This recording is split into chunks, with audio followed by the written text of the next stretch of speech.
Ensuite, tiens, une question qui est un peu particulière, mais que j'aime bien dans l'idée, pour les très très mauvais de notre effectif. Peut-on s'attendre à des résiliations de contrats pour certains joueurs? Petite image en derrière pour accompagner la chose. Tiens Mathieu, toi qui n'hésiterais pas à appuyer sur le bouton rouge pour certains, est-ce que tu penses qu'on va aller jusqu'à des résiliations de contrats ou pas? Bah, il faut que les 2 parties s'entendent, hein. Tu peux pas faire une résiliation unilatérale, à part pour C'est faute vrai. grave.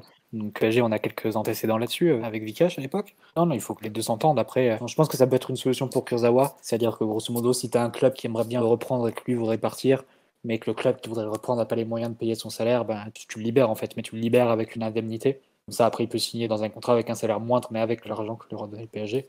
Mais ce genre de calcul, non, je pense qu'il n'y a que Kurzawa en fait dans ce cas qui correspondrait, mais pour d'autres, je vois pas trop la possibilité.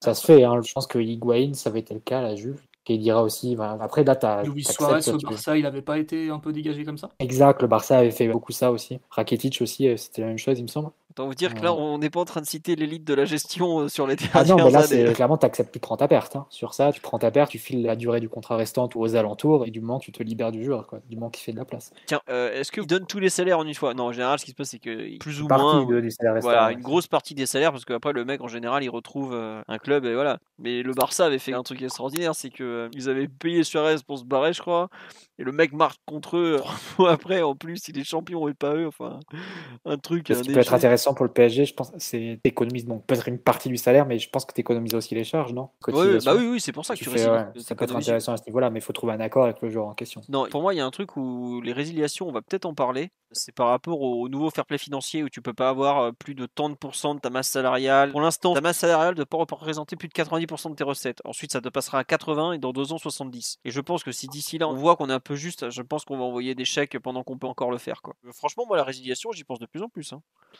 Il y a des joueurs, je commence à ouvrir des cagnottes pour aider le club pour que ça parte hein, vite, hein, parce que c'est plus possible, hein. Ça peut être aussi une solution pour un joueur comme Ramas, vu qu'il n'y aura pas forcément d'offres chiffrées et d'argent sonnant et trébuchant d'une autre équipe pour lui. Peut-être que tu peux trouver un accord à l'amiable pour résilier. Ça peut être une solution. Après, ce que tu disais sur la masse salariale, c'est intéressant. Il y a eu le rapport de la DNCG qui est sorti la semaine dernière. Oui. Donc évidemment, on explose les compteurs en termes de pertes. On a plus de Et 100 millions de pertes. c'est le seul endroit de l'année 2020-2021 où on est champion. Alors respecte un peu, hein. Moins 225 millions d'euros à nous seuls. On a un tiers du déficit de la Ligue 1 pour nous à peu près. J'ai pas regardé le rapport, mais je crois que j'ai vu passer le chiffre de la masse salariale. On n'était pas 500 millions de masse salariale sur 2020-2021. Et donc, c'est avant Donnarumma, Messi, Hakimi, Ramos, etc.